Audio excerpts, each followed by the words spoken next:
Greetings, sir and sirettes, and welcome back to From the Depths with me, Lathrix, and of course, welcome very briefly to the sandbox mode yet again. In front of you, you see the Bloodfang, a humble little craft, which we have been using since very close to the start of this campaign.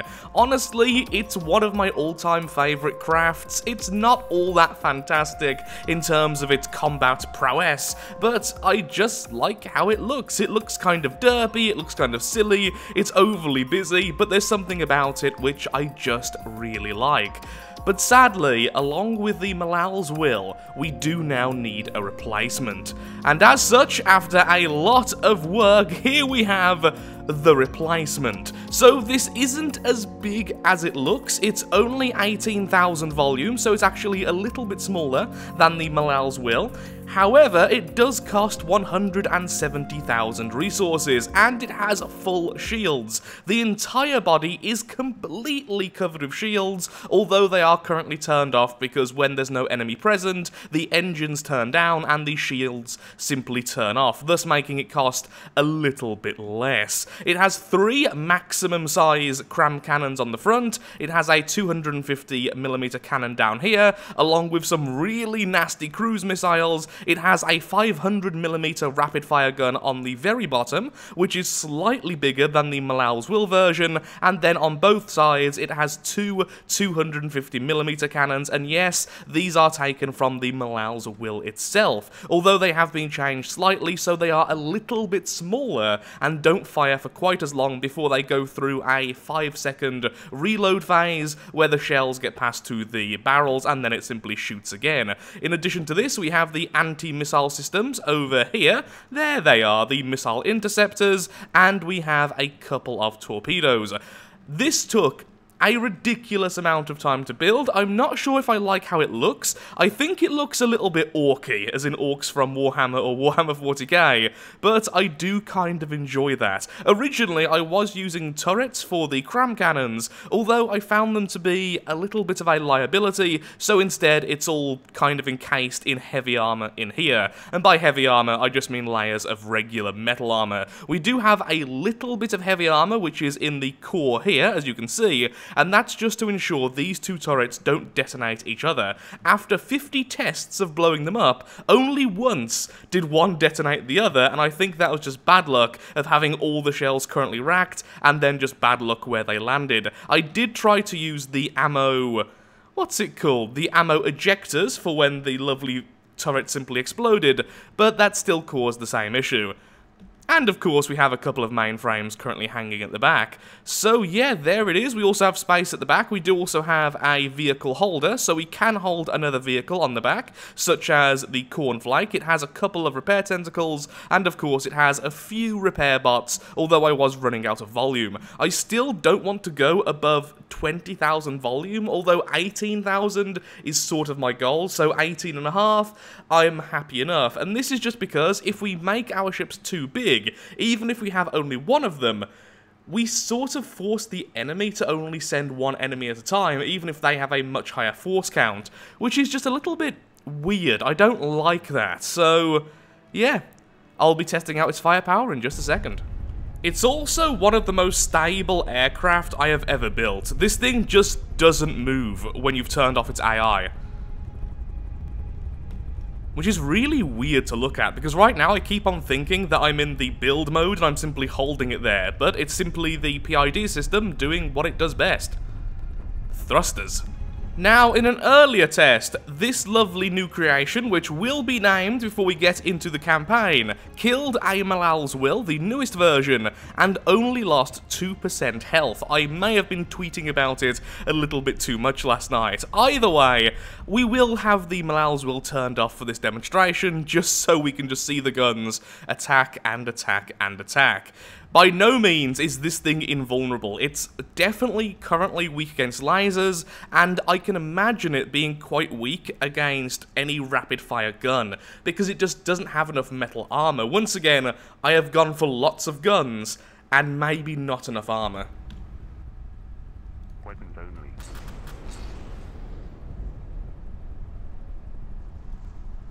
So as you can see, a lot of lag there as turrets get absolutely mowed away. And there goes the front half of the Malal's Will, the second half now being aimed at, the cruise missiles going for it, and, yep, kind of bouncing around the Malal's Will there. And now ignoring salvage, as the Malal's Will has been killed. So, as you can probably tell, this thing is definitely better when directly facing the opponent, and as such, when I get a little bit of spare time, because I really just want to go back into the campaign at this stage, I will make it so once we are facing an enemy, we don't go towards them forever and then simply move away, which is the usual AI mechanics, but instead, we go towards the enemy, we pause, and then start moving backwards. That should be fairly easy to do using control blocks, rotor blades, and maybe swapping the AI to the aerial AI. Currently we are also using the land AI, but this thing will not broadside. It will always go directly towards the opponent and then directly away from it, as it shoots backwards and forwards far better than it does broadsides. Well, it does decently with broadsides, since these are fairly nimble missiles which can turn fairly easily, and these two bottom cannons, one of which is definitely the main cannon, can turn all the way around. So yeah, let's get into the campaign. Hopefully we can spawn one of these soon, but we really need to take over that resource zone. Here we are in the world itself, where I am going to destroy all of these buildings except one of the Church of the Flayed God. Now, Khorne himself, the glorious blood god, clearly the better of the two gods if we are comparing the Flayed God and the blood god himself, doesn't really like churches all that much. In fact, he doesn't really like worship. The whole point of worshipping Khorne is to go out and spill blood. That's kind of in his name, really, but the whole blood for the blood god, skulls for the skull throne is very literal when it comes to Khorne, so we don't really need a Church of Khorne. As much as people have said I should build one, it would just be against the law, and how dare I do that, even though I have something called Malal's Will, when Malal doesn't want anyone to think he exists, because he doesn't. So we're going to go out and probably just build a little oil rig over here. So can someone please get me over there? Well, the vehicle, you need to move over there anyway. You are a little balloon thing. The Bloodfang is the fastest, so you can move us there. Then who do we have? We have the ammo barrels, one of which is still a little bit hurt. Now the Zealot, where is the Zealot? Where did I end up moving the Zealot? Because it's definitely still alive. I just stopped healing it for the time being. There's the Judgment, the Electrolysis, bit of a cough there in my throat. There's the Zealot.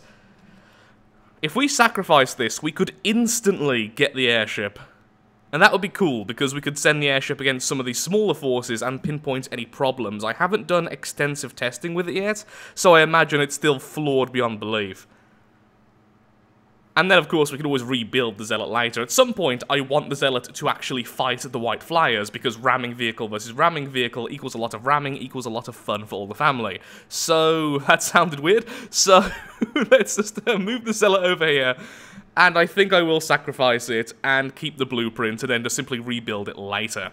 Okay, I've decided the lovely airship is going to be called the Bloodthirster. One more rather edgy name, however, at least this one has a bit of bearing on Khorne, which of course is our theme at the moment if you hadn't guessed yet. The Bloodthirster is a greater demon of Khorne with wings, hooves, and a giant axe. It's pretty much a giant scary flying demon of Khorne, so I think it makes sense. Now let's go out and get into a fight or two. The Bloodthirster is fully repaired and is now going towards its first target. Okay then, just making a few last minute checks to make sure everything is working, and by the looks of things, it seems pretty okay. Everything seems to be doing what it should be doing. It's still fairly stable. The roll is a little bit less than I would expect, but that's fine. It's like watching a child do its first baby steps and you're really, really scared something's going to go horribly wrong. Which has happened before. Here we go into the first battle. So this is mostly testing for weaknesses of the Bloodthirster. So two weaknesses I know we are going to have is that first of all, we will not be able to deal with very fast moving opponents that constantly change their speed or their orientation at a rapid rate. This is because the detection system is set up to be very reliable against very large opponents, which don't shift their movement all that much, but may occasionally move rapidly by simply ignoring showing those rapid movements, it can deal with lumbering ships like things like in the Onyx Watch, and maybe even the Judgment. Although the Judgment is quick, it's quite stable, if that makes sense. Things like the Dissector, on the other hand, I don't think that's going to be all that great. The second weakness is I can see us getting overwhelmed incredibly easily by pretty much any number of craft. It just will not deal with multiple craft well. So, it's very one-dimensional, but hopefully it will do okay. Into the first battle we go, versus 2 Dissectors. Hopefully everything will simply go according to plan. There we go, the main cannon is now happily firing away, and down goes the first Dissector, or sort of up goes the first Dissector anyway. Second one now being focused on, and yeah, that's pretty much it. Are we ignoring salvage? Yes, we are. And here's an extra couple of cram cannon shots. Because why not? Okay, are we all done now? Now we are, okay.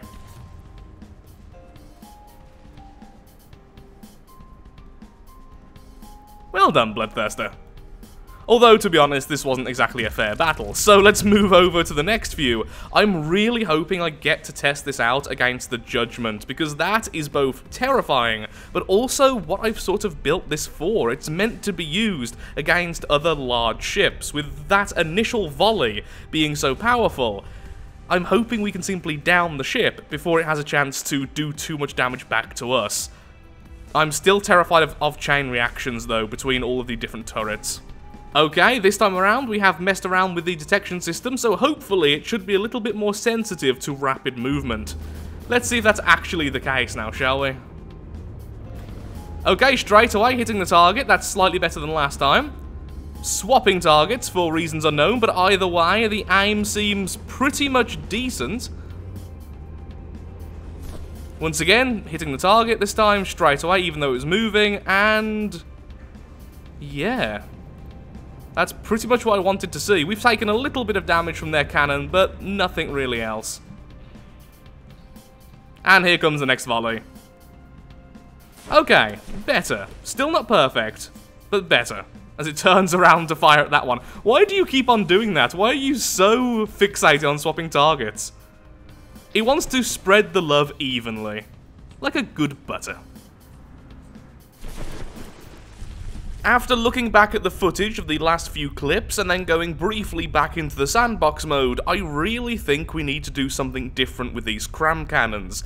Honestly, they are there mostly for looks. I just wanted some extra guns on the front, since we didn't really have all that much internal space. So I decided to add the maximum gauge cram cannons, but didn't really have enough space or resources to add all of the stuff required to make them truly formidable. And honestly, the damage output of them is probably less than one of the regular cram cannon turrets. I do love how they are, and they do make a very derpy face if you count both of these as eyes, but I think that's one of the major changes we will be making to the Bloodthirster in the coming few episodes. Still kind of creepy how stable it is, though. So, apparently, I was a little bit slow to pause this battle. We are against the Valkyrie and the Spike. After this, I will be looking for higher level tiles. This tile was a strength 37, and I will consider this the last minor test of the Bloodthirster before we throw it against some of the harder opponents. Wow, the shell's doing a lot of damage there, some internal damage, and the Valkyrie has lost its back turret already. Whoa, that is a lot of frag shells being thrown towards the Bloodthirster. Thank God for those shields. Some of which are actually layered, so that wasn't doing too bad. The first volley of missiles was narrowly destroyed, but sadly the second volley some did get through. And down goes the Valkyrie. Slowly. Come on, kill the thing already. I am considering changing the side turrets to just regular armor penetration rounds. They are easily countered by shields, but they do so much damage.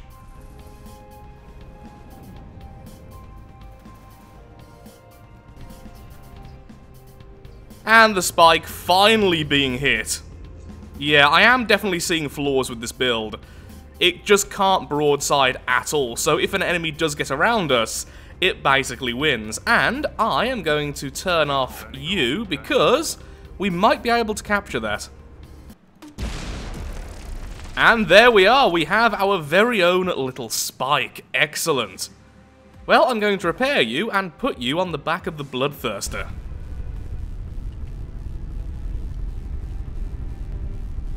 Okay, that looked really weird and really awesome at the same time. So there we are, the spike is now attached to the back. And wow, it fits really well in terms of both size and the colour scheme now. Of course, it is our colours, so of course it's going to fit, but it fits even better than expected. I wonder how expensive the spike is. That is very cheap, actually. And it is very, very pretty. Okay then, so the spike is now going to be part of this little group. Okay, so if there is an enemy, if it's less than 5,000 away, we will have the docking station release all assigned vehicles, which means as soon as the battle starts and enemy spawns in, our lovely little spike here will be released and sent upon the enemy. And then I also have another control block which is set up so as soon as the battle's over, there's no enemies present, it will simply grab the spike once more and replace it. I also better save the design as well so that I can remake it in the future if needs be. Well, here we go then, it's time for the ultimate test. The Bloodthirster, the Spike, and the Wordbearer, who just so happen to be rather close, are now fighting a Strength 150 White Flyer tile, which means we have the Perforator on the enemy team, which costs almost 100,000 more than the Bloodthirster, and is 10,000 more volume. This thing is very, very big and very, very scary, and so it's the ultimate test. We also have the Valkyrie, the Veles, I don't know how you're meant to be saying that. We have the Dragon's Claw, which will be an absolute nightmare, and then we have a couple of Martyrs. It really depends on the order the enemy spawns in, so what I'm going to do is spawn in the Wordbearer first, since that can deal with the smaller ones a lot easier, and then after that, if the Perforator spawns, and we still have the Wordbearer spawned in, I will despawn the Wordbearer manually, simply taking it out of the battle, surrendering it. This won't destroy the vehicle, but it will no longer be in the battle, which means we can have the Bloodthirster versus the Perforator 1 vs 1. And of course, if the Perforator does spawn in first, I can always simply do that a little bit earlier. Makes sense? It makes sense to me. Let's jump on the Wordbearer and begin. The Dragon's Claw have spawned in first, along with 2 of the Martyrs, so I was correct to allow the Wordbearer to simply start off this fight. A lot of lag there, as the rain is now pouring. Well done to the Wordbearer and the original designers of the Scorpion. One of the Martyrs have been taken down, although no explosions, which is kind of sad.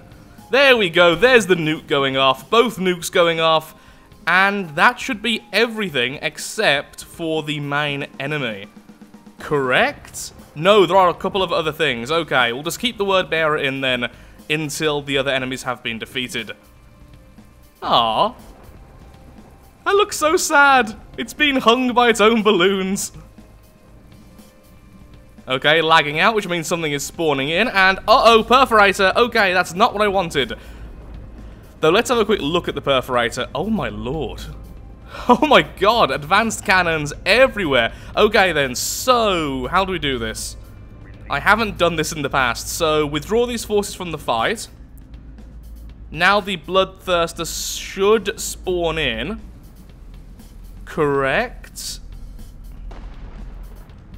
Question mark. There we go, Bloodthirster has spawned in and incoming the volley. Whoa, those are awesome shields. I think we are losing the Bloodthirster here, honestly. Minor damage being done to the front and the center. Thankfully, most of the enemy shells seem to have missed. We have already lost 1 turret, though, so the Perforator is winning at the moment. Incoming the cruise missiles, doing their job spectacular. My god, are they just layers and layers of shields? They are. Well done to the Perforator's creator. Those are amazingly placed. Completely surviving the first volley. Wait, you have a fuse. Why did you bounce? I don't know why that bounced. A really well-placed cram cannon, though, dealing some internal damage. The second volley is now coming out and doing a lot of damage. I just leveled up, thank you very much. Uh-oh. Oh, those are not missing. Those are not missing. We have just been bounced higher up into the air. Oh, come on. I believe in you. I actually don't, honestly. I don't believe in you. I'm sorry. The fact that Bloodthirster is still airborne, I don't care if I lose now. To me, this is a success. One more enemy has been spawned in, you cheating buggers. I guess I've just lost that much volume. Yeah, the Bloodthirster staying airborne, though, up until the end. But it will be losing against the Perforator. That was amazing. Such a good vehicle. Kind of losing my voice there when I was trying to say so, but, you know, words are hard. Oh, one gun is still firing. Bless you for trying. Yeah, I need to change those shells on the side cannons. They're just not good enough to get through this type of thing. Oh, there goes one of the... No, all of the turrets have already been taken away from the back. I guess that was the ammo storage? The main ammo store is on the back of the Bloodthirster. Showing some serious survivability, though, for our first metal-borne craft. And again, considering we're about half the cost of the enemy we're facing, well, not quite, we're about 2/3 of the cost, and 10,000 less volume, I'm okay with this. It was a good effort, and a great first test, but the Perforator will be victorious here. Oh, look at its PID system, so desperately trying to keep it aloft, yet those side cannons are just not good enough. It's trying, though. Oh, an internal explosion on the Perforator. A little bit too late now, though.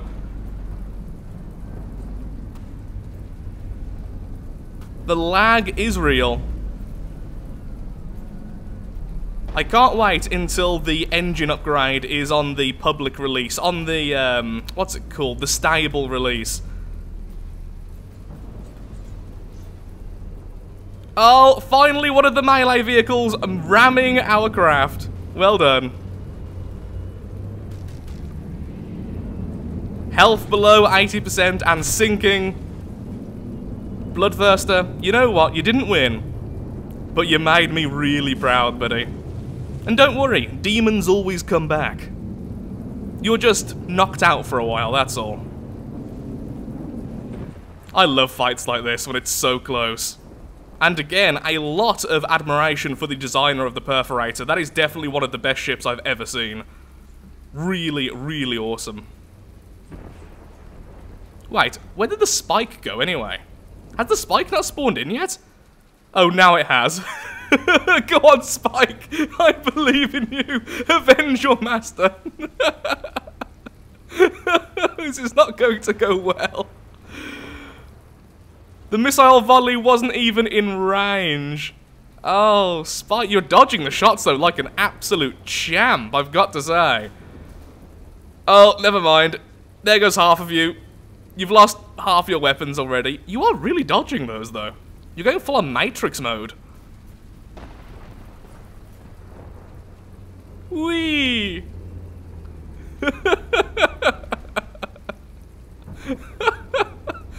Oh, that's just painful. Let's have a look at what we did, though. So, the initial volley did do this. There's a chunk missing from the front.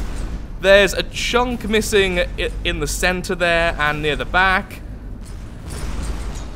Yeah, quite a few chunks of damage, but just not enough. That main gun utterly obliterated us. What type of shells are they, those green ones, anyway? Would they be heat shells, or are they frag? It looks like they might be frag. It's hard to tell. How are you not killing the Spike? You killed the Bloodthirster. There we go, finally. Maybe they were hesitant to kill one of their own. Ugh. The blood god cares not from where the blood flows, only that it flows. That was so much fun. I can't express how much I just enjoyed that. Battle over. Well then. Oh, the word bearer did die. Does it die if... Oh, it must have died because we lost the fight. Well, that's crud then. We've lost a lot of our forces. So, how it works then, so a facepalm moment from me, because I have used that option before, but then after the battle I still got the craft back, so I'm assuming either I was wrong in the past, which I doubt, or if you lose the battle, then you simply don't get the thing back. On the upside though, we have got a chunk of the materials just waiting there, which isn't all that great considering we lost 2 of our forces, but that will be enough to put the Bloodthirster back into the air. Now over here we do have the Malal's Will, along with some ammo barrels. They could probably handle this. So what I'm going to do is move you out of this tile as soon as possible, so we can dodge this, get over to there, grab the resources, and then we can remake either the Wordbearer or the Bloodthirster. That was a lot of fun, by the way. Did I mention that? I think I may have mentioned that. So, for some reason, after that battle, the enemy force simply moved over to here, and then reinforced. I don't really know why it did that. That's quite a weird behaviour, but we have technically pushed them back, so I think we won that fight. Nods to self. And so the Bloodthirster is reborn once more, in a rather dreary day. Excellent. We are the force of England. Behold our rather dreary might. So, after a day of testing, what do we think about the Bloodthirster? The positives, the negatives, and things we are going to be changing.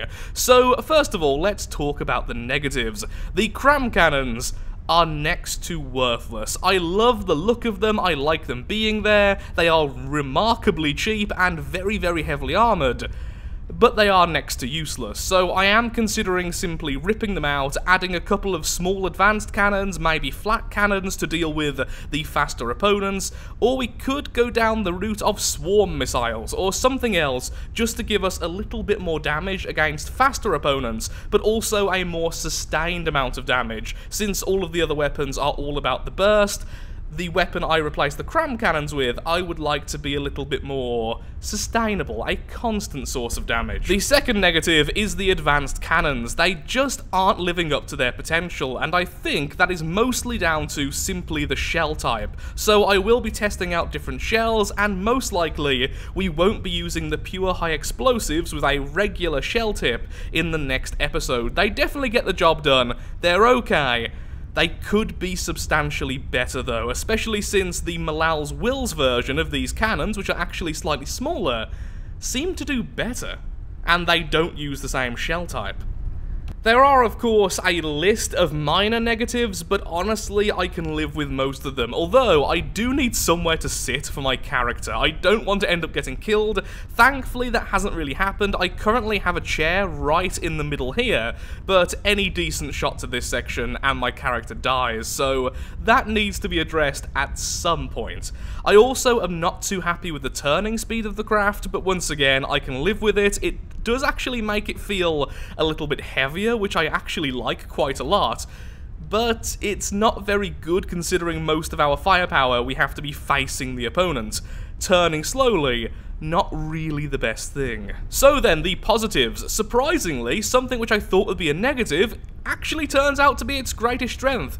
This thing can really, really take a beating, and even after losing all of its cannons but one, it was still remaining mostly airborne, so I am amazed by that. I really expected more chain reactions. Even after testing against them, I still expected 1 or 2 to happen. That simply wasn't the case, and it just took such a beating before it eventually fell to the water, and even then, it didn't die from being too damaged or from an AI death. It was simply, it was sinking, therefore it died. So, really, really pleased by the ability of this thing to simply soak damage, so I'm happy with that. The shields seem to do better than I expected as well, considering I'm not that good at shield placement. Honestly, it's not something I've done enough of in the past, and I definitely need to practice, but they seem to work decently, which of course is better than I expected. The missiles did their job fantastically, the main cannon is absolutely brutal, and even though I was just talking about these turrets in a negative fashion,